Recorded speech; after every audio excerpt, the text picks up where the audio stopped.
زینت کی بدتمیزی اور شہناز کی بے حسی بنی ردا کی موت کی بہت بڑی وجہ، جو کہ اب ارحم سے بالکل بھی برداشت نہیں ہو رہی۔ ارحم جو کہ یہ سننے کے بعد ہی بہت بڑے صدمے میں آ جاتا ہے کہ ردا اب اس دنیا میں نہیں رہی۔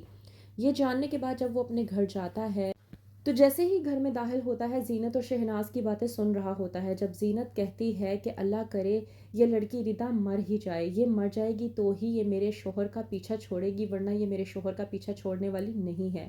وہیں پر ارحم زینت اور شہناز کو کہہ دیتا ہے کہ تم لوگوں کی یہ دعا قبول ہو چکی ہے، ردا مر گئی ہے اور وہ کبھی بھی مجھ سے اب رابطہ نہیں کرے گی۔ شہناز جیسے ہی ارحم سے یہ بات سنتی ہے، اس کا دل دہل جاتا ہے۔ شہناز کو لگتا ہے کہ شاید ارحم اس سے جھوٹ بولنے کی کوشش کر رہا ہے، لیکن دوسرے ہی پل جب شہناز ارحم کی حالت کی طرف دیکھتی ہے تو شہناز سمجھ جاتی ہے کہ ارحم جو کچھ بھی کہہ رہا ہے وہ بالکل ٹھیک کہہ رہا ہے۔ زینت کی باتوں کی وجہ سے ریدا اب اس دنیا کو چھوڑ کر جا چکی ہے۔ زینت کو یہ سب کچھ نہیں کہنا چاہیے تھا۔ ارحم جو کہ یہ سب کچھ برداشت نہیں کر پاتا اور واپس نکل جاتا ہے رانی کی طرف۔ زینت یہ بات برداشت نہیں کر پاتی اور شہناز سے کہتی ہے کہ ابھی اور اسی وقت ارحم کو کال کریں اور اسے کہیں کہ ابھی اور اسی وقت گھر واپس آ جائے، ورنہ اگر میں رانی کی طرف چلی گئی تو آپ بہت اچھے طریقے سے جانتی ہیں کہ میں کیا کروں گی اور کون سا نیا تماشا لگے گا۔ شہناز زینت کی یہ باتیں سننے کے بعد بہت زیادہ گھبرا جاتی ہے اور دل ہی دل میں سوچتی ہے کہ میں نے آخرکار کیا سوچ کر اس کی شادی اپنے بیٹے ارحم سے کروائی تھی۔ یہ میری بھتیجی کی موت کی وجہ بھی بن چکی ہے، اس کی وجہ سے میری ردا مجھے چھوڑ کر جا چکی ہے۔ میں اس زینت کو کبھی بھی معاف نہیں کروں گی۔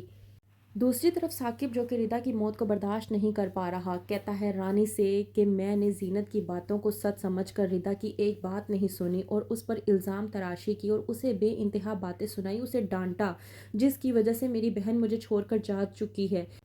اس سے یہ صدمہ برداشت نہیں ہوا، کاش میں نے ردا کی بات سن لی ہوتی۔ رانی جو کہ ثاقب کو دلاسا دینے کی کوشش کرتی ہے اور کہتی ہے کہ بہنوں کے معاملے میں بھائی ایسے ہی غیرت مند ہوتے ہیں، کوئی بھی آ کر بہن کے حوالے سے کسی بھی قسم کی کوئی بھی بات کر دے تو بھائیوں کی غیرت جاگ جاتی ہے۔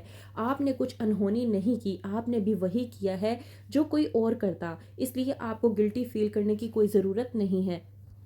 آپ کو یہ سب کچھ سوچ کر اپنی طبیعت خراب کرنے کی ضرورت نہیں ہے۔ وہیں پر دوسری طرف فضا جو کہ ردا کو یاد کر کر کے پوری طرح سے پاگل سی ہوتی جا رہی ہے اور زارون سے فضا کی یہ حالت برداشت نہیں ہو رہی۔ وہیں پر دوسری طرف راشد جو کہ فضا سے شادی کرنا چاہتا ہے اور اپنا چانس بنانا چاہتا ہے، جاتا ہے فضا کے پاس اور جا کر کہتا ہے کہ تمہیں تھوڑا سا تو کھانا کھا لینا چاہیے، جانے والی تو اس دنیا سے جا چکی ہے، اب اس کے ساتھ تمہیں بھی تو اس دنیا سے نہیں جانا نا، ظاہر سی بات ہے تمہیں اپنا خیال کرنا ہوگا۔ راشد جب فضا سے یہ باتیں کر رہا ہوتا ہے تو وہیں پر زارون یہ سب کچھ دیکھ رہا ہوتا ہے، جو کہ وہ برداشت نہیں کر پاتا۔ راشد کو دیکھنے کے بعد زارون رانی کے پاس جاتا ہے اور جا کر کہتا ہے کہ پہلے تو تم مجھے یہ بتاؤ نا کہ راشد یہاں پر کیا کر رہا ہے اور کب سے رہ رہا ہے۔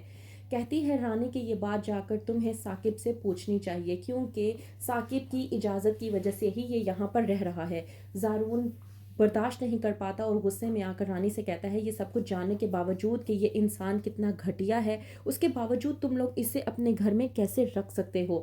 رانی سب کچھ ثاقب پر ڈال دیتی ہے اور کہتی ہے زارون کو کہ مجھے کچھ بھی کہنے کی ضرورت نہیں ہے، اس نے ثاقب سے معافی مانگ لی ہے اور ثاقب نے اسے معاف بھی کر دیا ہے اور ہمارے گھر کی بات ہے، تمہیں اس میں بولنے کی اجازت نہیں ہے، بہتر یہ ہے کہ تم ہمارے گھر کے معاملات سے دور رہو۔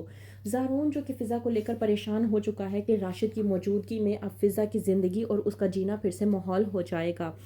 دوسری طرف ارحم جب آتا ہے تو وہیں پر رانی دھکے مار کر اس کو گھر سے باہر نکال دیتی ہے۔